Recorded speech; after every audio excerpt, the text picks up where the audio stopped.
ओम शांति। परमात्मा का अपने बच्चों के प्रति आज का वरदान है। डेट 19 जून 2021। वरदान: सर्व आत्माओं पर स्नेह का राज्य करने वाले विश्व राज्य अधिकारी भव। सर्व आत्माओं पर स्नेह का राज्य करने वाले विश्व राज्य अधिकारी भव का एक्सप्लेनेशन है। जो बच्चे वर्तमान समय सर्व आत्माओं के दिल पर स्नेह का राज्य करते हैं, वही भविष्य में विश्व के राज्य का अधिकार प्राप्त करते हैं। अभी किसी पर ऑर्डर नहीं चलाना। अभी से विश्व महाराजन नहीं बनना है। अभी विश्व सेवाधारी बनना है, स्नेह देना है। देखना है कि अपने भविष्य के खाते में स्नेह कितना जमा किया है। विश्व महाराजन बनने के लिए सिर्फ ज्ञानदाता नहीं बनना है। इसके लिए सबको स्नेह अर्थात सहयोग, ये है बाबा के वरदान का एक्सप्लेनेशन। तो अभी क्वेश्चन आता है, इस वरदान को हम अपने जिंदगी में कैसे धारणा करें और कैसे इसको यूज करें। कल बाबा का वरदान था 18 जून में साक्षात्कार मुहूर्त भव। तब हम उसको प्रैक्टिस करते हैं तो क्वेश्चन आता है कि सिर्फ साक्षात्कार करने के लिए चुपचाप बैठ जाएं या कुछ काम नहीं करना चाहिए। कर्म क्षेत्र में भी तो हमको जानना है ना। तब उस समय हमको कैसे रहना चाहिए। वैसे तो आप जानते हो कि आप एक आत्मा हो।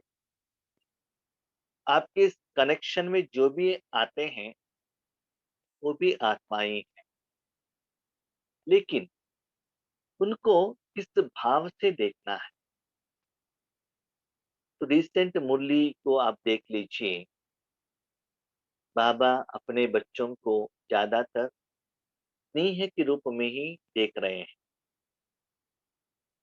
वैसे तो वर्तमान समय में हम बाबा के समान तो बने नहीं, और वो क्वालिटीज भी हमारे में अभी तक आया नहीं है। हमारे में बहुत कुछ कमियां हैं और परमात्मा के संस्कार में हमारे में बहुत अंतर है। फिर भी उतना पावरफुल और एनर्जी हर अपने बच्चों को स्नेही रूप में देख रहे हैं। तो वैसे ही जब आप राजयोग से बाहर दुनिया की तरफ आते हो, कर्म क्षेत्र में आते हो, शरीर का आधार लेते हो, उस समय आपका स्मृति स्वरूप कैसे रहना चाहिए। और जब आप राजयोग में जो कमाई करते हो, वो कमाई कहाँ लीक हो रहा है, कहाँ डिस्चार्ज हो रहा है। और तीसरी बात है, भविष्य में आपको विश्व महाराजन बनना है। उसके लिए अभी हमको क्या पुरुषार्थ करना है। ये सारे क्वेश्चन का आंसर बाबा ने इस वरदान में दिया है।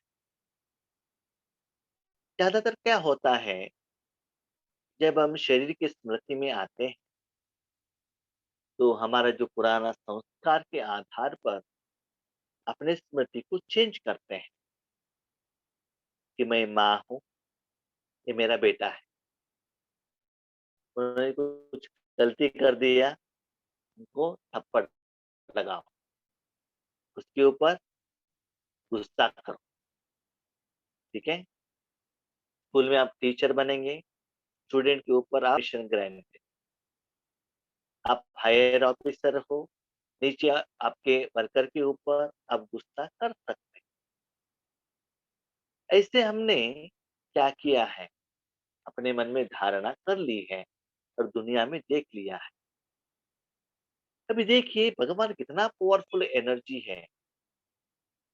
भले आप उनके आगे गलती करते हैं, लेकिन कभी भी बाबा ने आपको गुस्से से देखा, आपको डांटा नहीं ना?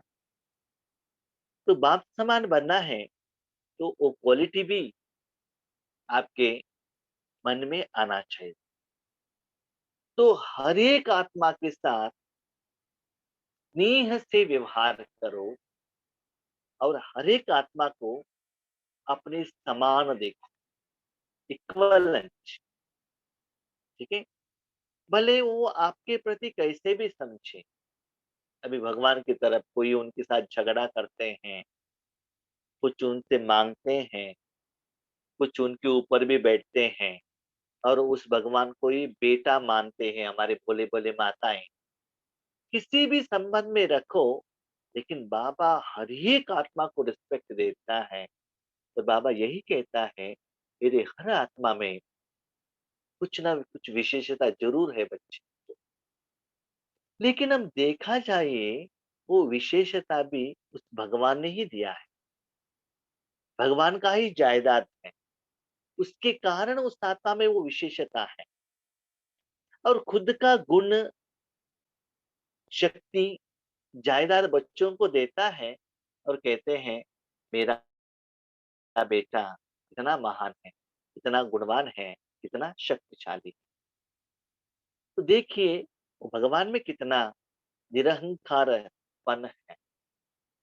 तो वैसे ही आप इस दुनिया के हर आत्मा के प्रति, न केवल मनुष्य आत्माएं, सारे आत्माओं के प्रति समभाव से, स्नेह भाव से उनको देना, देखना है। किसी के ऊपर ईर्ष्या, द्वेष, ऊपर नीचे, ये मेरे से आगे बढ़ रहे हैं, उनको पीछे कैसे खींचना है, ठीक है? उसके ऊपर गुस्सा करना, झगड़ा करना, नहीं तो मन से उनके प्रति कुछ गलत सोचना, नेगेटिव सोचना, उनके प्रति कुछ क्या है, डिमेरिट, उनकी कमियां को देखना, उसको वर्णन करना, उनके प्रति और किसी को फोन द्वारा पर्सनली कहना, ये सभी नहीं कहना चाहिए, करना भी नहीं चाहिए। तो ये सभी अपने जिंदगी में बच्चे चल रहा है, इसलिए आपका बैटरी डिस्चार्ज हो रहा है और जितना राजयोग में इंप्रूवमेंट्स होना चाहिए वो नहीं हो रहा है। और भविष्य में विश्व कल्याणकारी बनना चाहते हो, तो अभी उन लोगों के लिए कुछ देना पड़ेगा ना। इसलिए बाबा ने कहा, बच्चे किसी पर भी ऑर्डर नहीं करना है। भले आप ऑफिसर हो, भले आपके ऑफिस में वो मजदूर हो, प्यून हो, भले न्यूज़पेपर देने वाले हो, या आपके घर में काम करने वाली एक काम वाली हो, किसी के ऊपर भी आपको ना सूक्ष्म रूप में, ना मन के रूप में, ना स्थूल रूप में ऑर्डर करना है। कभी कभी क्या होता है ना, हमारे से भी जो बड़े होते हैं, उनके ऊपर हम झगड़ा नहीं कर सकते, लेकिन झगड़ा होने के बाद मन से इतना उनको डांटते हैं कि उनको मुझे ऐसा नहीं करना चाहिए। अभी लौकिक में देखिए, आपके फ्रेंड ने कुछ कह दिया, आप क्या करते हैं? उनको माफ कर देते हैं। वो जो कहते हैं ना, वो ज्यादातर दिमाग में नहीं रखते हैं, ठीक है? जब स्कूल में टीचर आपको थप्पड़ लगाते हैं, तो वो मन में नहीं रखते हैं। और भगवान कुछ डांटते हैं कभी कभी मुरली द्वारा, फिर भी वो हम मन में नहीं रखते। क्यों? अच्छे के लिए कहते हैं ना। वो भावना भगवान के ऊपर हमारा रहता है। इसीलिए नेगेटिव सोच, चिंतन, वर्णन नहीं होता। तो यही फॉर्मूला आपको अपनाना है और सूक्ष्म रूप में जो भी मनुष्यता में कमी है, कमजोरी है, उसके लिए आपको सहयोग देना है। कैसे? सपोज उनको ज्ञान द्वारा उन्होंने आपके लिए प्रति कुछ क्वेश्चन पूछा, समस्याएं बताई, ज्ञान द्वारा उनको सहयोग दीजिए। उनको धन का जरूरत है, आपके पास धन है तो धन दीजिए, गुण दीजिए, मनसा शक्ति दीजिए, तपस्या का शक्ति दीजिए। मनसा वाचा कर्मणा, धन का बीमारी है, आपके पास कुछ सहयोग देने का कुछ टैबलेट्स है और कुछ विधि विधान है, नॉलेज है, नहीं तो अनुभव है, तो किसी भी रूप में फ्रेंड को सहयोग देने का आपके प्रति इच्छा है तो जरूर आपको देंगे उनको।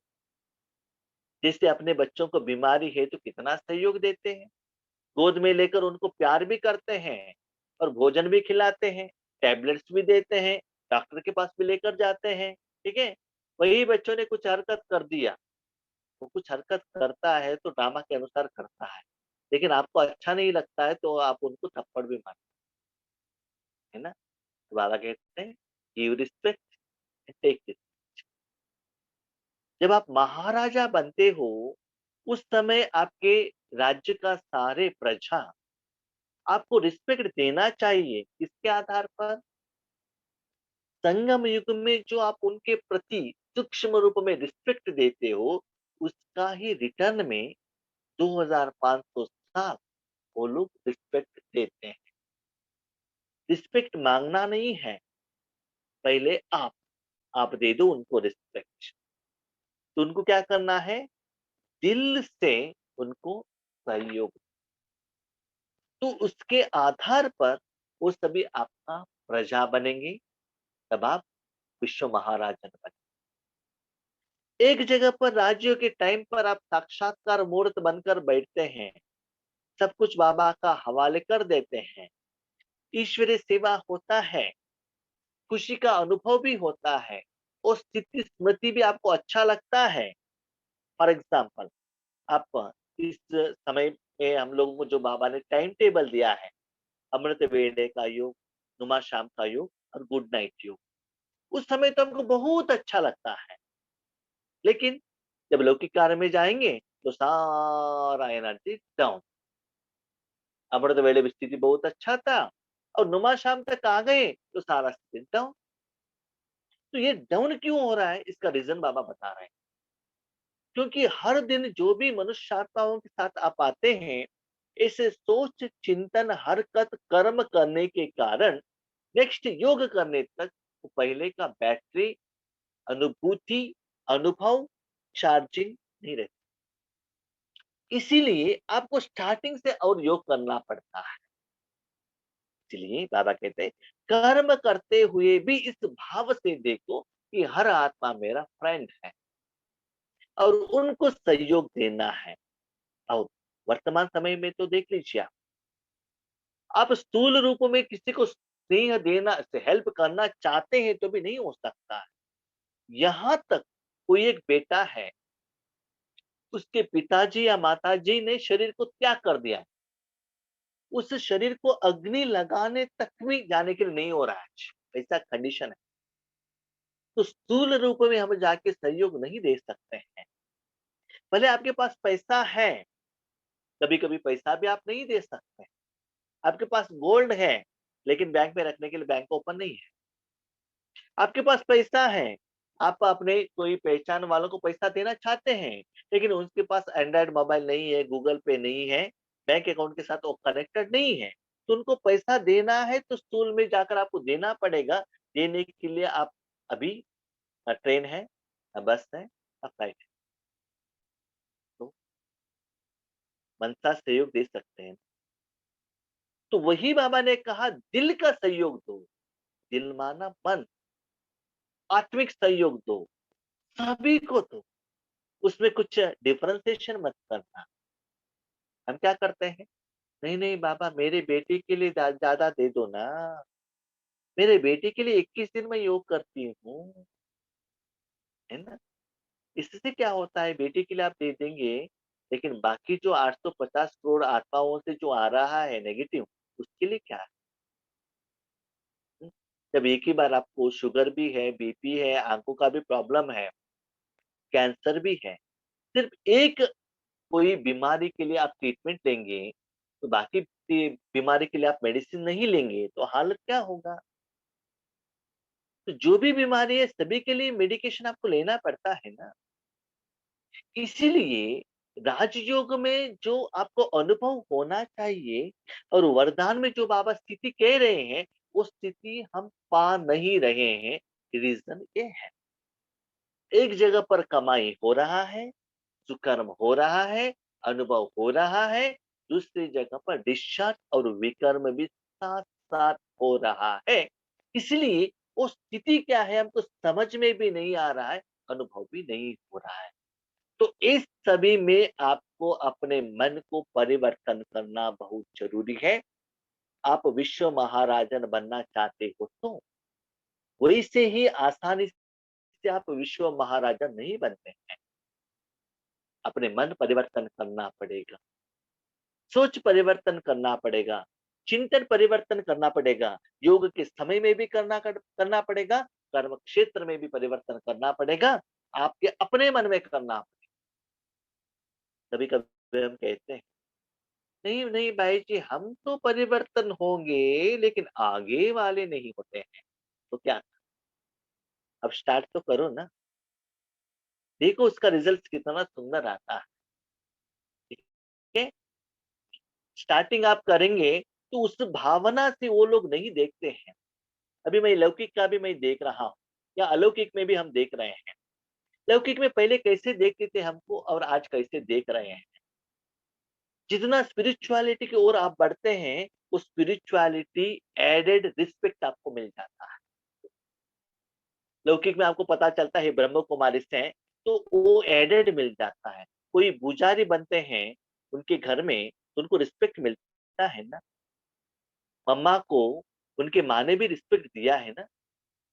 आज टीचर बहनों को हम रिस्पेक्ट देते हैं, क्यों? स्पिरिचुअलिटी उन्होंने धारणा की। भले शारीरिक रूप में हमारे से वो छोटे हैं, लेकिन वो विशेषता के कारण हम उनको रिस्पेक्ट देते हैं।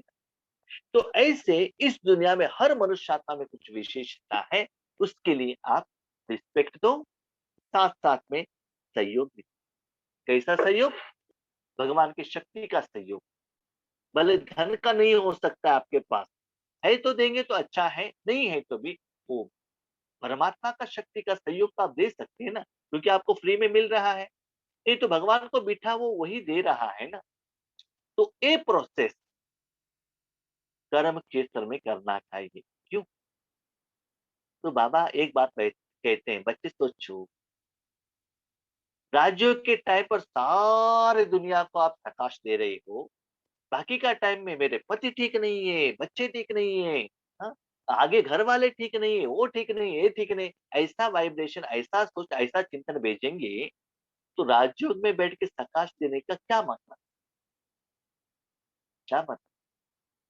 एक जगह पर पेशेंट को इंजेक्शन आप ही देते हो, दूसरे टाइम पर आप ही उनको आइसक्रीम खिलाते हो, नहीं तो दारू पिलाते हो, तो वो ट्रीटमेंट वो पेशेंट ठीक होगा? होगा ठीक? आपके बेटे के लिए एक जगह जगह पर एक समय पर मेडिसिन खिला रहे हो, दूसरे समय पर वो बेटा कहता है मम्मी मुझे आइसक्रीम चाहिए। तो अपने पति को कहते हैं ना, डॉक्टर को कहते हैं आइसक्रीम खिलाते, तो रिजल्ट क्या होगा? रात को जब आइसक्रीम के कारण बुखार आएगा तो दर्द किसको होगा? उनको ही होगा ना। तो उनका दर्द का फीलिंग आपको ही होगा ना। तो ये जानो बच्चे, जो प्रकाश दे रहे हो उसके साथ साथ दिन में भी आपका अकाउंट घटना नहीं चाहिए, लॉस नहीं होना चाहिए। इसकी तरफ भी थोड़ा अटेंशन रखना है। इसलिए कर्म क्षेत्र में हर आत्मा के प्रति विथ रिस्पेक्ट मुझे पाठ करना, उनके साथ रहना ये बहुत-बहुत ज़रूरी है। हाँ, कभी-कभी दुनिया के हिसाब से हमको वैसा रहना पड़ता है, लेकिन मन में तो परिवर्तन कर सकते हैं। लेकिन ऐसे करते-करते कभी-कभी क्या होता है ना, आपका मन डिस्टर्ब होने का भी चांस रहता है। खुशी गुम हो जाता है, तो उस समय क्या करें? उसके लिए बाबा ने स्लोगन में सॉल्यूशन दिया है, जब थकावट फील हो तो खुशी में डांस करो, इससे मूड चेंज हो जाए। कभी सुस्ती होता है। कब सुस्ती होता है? जब राजयोग करते हैं, नींद आने लगता है, कुछ अनुभव नहीं होता है। ये बाबा स्थूल का नहीं कह रहे हैं। ऐसा समझकर कल थकावट आ गया तो गाना लगाकर घर में ज़ोर से डांस मत कीजिएगा। करेंगे तो लोग सोचेंगे इनको कुछ दिमाग खराब हो गया है। तो बाबा ने कहा मन के लिए। जब आप राजयोग करते हो ना, इतना टेंशन, इतना समस्या, इतना विघ्न, राजयोग नहीं लग रहा है, अनुभव नहीं हो रहा है, फीलिंग नहीं हो रहा है, नींद आ रहा है, सुस्ती हो रहा है, थकावट का अनुभव हो रहा है, तो क्या करें? सिंपल, अच्छा गाना डाल दीजिए, सूक्ष्म अवसर में जाइएगा, बाप-दादा का हाथ पकड़िएगा, उनके साथ डांस कीजिएगा, ठीक है? सत्संग में जाइएगा, बाप-दादा स्टेज पर बैठे हैं, लक्ष्मी नारायण होकर नारायण ब्रह्मा बाबा बैठे हैं और मम्मा लक्ष्मी होकर बैठी हैं और जो वहाँ दरबार में सभी लोग डांस कर रहे हैं, ठीक है? तो आप कौन हो? वो लक्ष्मी नारायण के बेटे हो, तो आप भी क्या हो गए उनके साथ डांस करने लगे। सभी लोगों को इच्छा है कि लक्ष्मी नारायण भी आकर उनके डांस में शामिल हो, लेकिन किसी को भी ये धैर्य नहीं है कि लक्ष्मी नारायण को कहने का और लेकर आने का। और वो सभी लोग कह रहे हैं आपसे, क्या कह रहे हैं? आपके माताजी पिताजी को भी लेकर आओ डांस करने के लिए। तो आप भागते हैं और अपने प्यार से उनको खींच कर लेकर आते हैं, उनके साथ डांस करते हैं। आप भी खुश, आपके माँ-बाप भी खुश और सारा दरबार खुश। तो ऐसे क्या कीजिएगा, डांस कीजिएगा, तब क्या होता है? रूहानी डांस, सूक्ष्म रूप में डांस, ठीक है? आप छोटे बच्चे हो, आपको मम्मा ने उठाया, दादी ने उठाया, ईश्वरीय परिवार वालों ने उठाया, 1 सेकंड में आपको नीचे बैठने के लिए कोई भी नहीं छोड़ रहे हैं, ठीक है? अभी आपके माँ ने सतयुग में भी आपको माँ का स्नान करा रही है। उसके बाद कपड़ा पहनने के लिए रूम में लेकर आ गई। आपने क्या किया, वहाँ जाकर एक जो क्या था, सोने का जो पलंग था, उसके नीचे जाकर छुप गए। तो आपका माँ ढूँढ रहे सारे आपका जो मज़दूर हैं, वहाँ का जो लोग सब लोग आपको ढूँढ रहे, कहाँ है कहाँ है कहाँ है? राजकुमार कहाँ है? लेकिन आप आराम से नीचे के पलंग के नीचे क्या कर रहे हैं, किसी के साथ खेल रहे हैं। तो ऐसे सभी हरकत करो ना, तब जब आपको मूड ऑफ होता है, योग नहीं लगता है उस समय। ऐसा नहीं कि सारा दिन ऐसे ही कहते करते रहो, योग में ऐसा नहीं। जब योग नहीं लग रहा है, अनुभव नहीं हो रहा है, उस समय ऐसे करो, तब क्या होगा, आपका मूड चेंज हो जाएगा। तो ऐसे अलग-अलग विधि बाबा हमको कह रहे हैं। तो पहले भी जब योग करते थे, हम भी ऐसे करते थे। तो यही अच्छा लगता था स्टार्टिंग में, जब बाबा ने हमको योग सिखाया। लेकिन अभी वो हमको अच्छा नहीं लगता है, क्योंकि उससे भी हायर स्टेज, माना ये जो है ना, ये सूक्ष्म अवतरण का स्टेज है और परमधाम का जो स्टेज है ना, मन को लेकर जाके बाबा के साथ में रखना। तो हर जब अनुभव नहीं हो रहा है, तब नीचे आ जाए, ठीक है? ये आपको 19 जून 2021 में प्रैक्टिस करना है, ठीक है? अच्छा, Om Shanti, thank you Baba.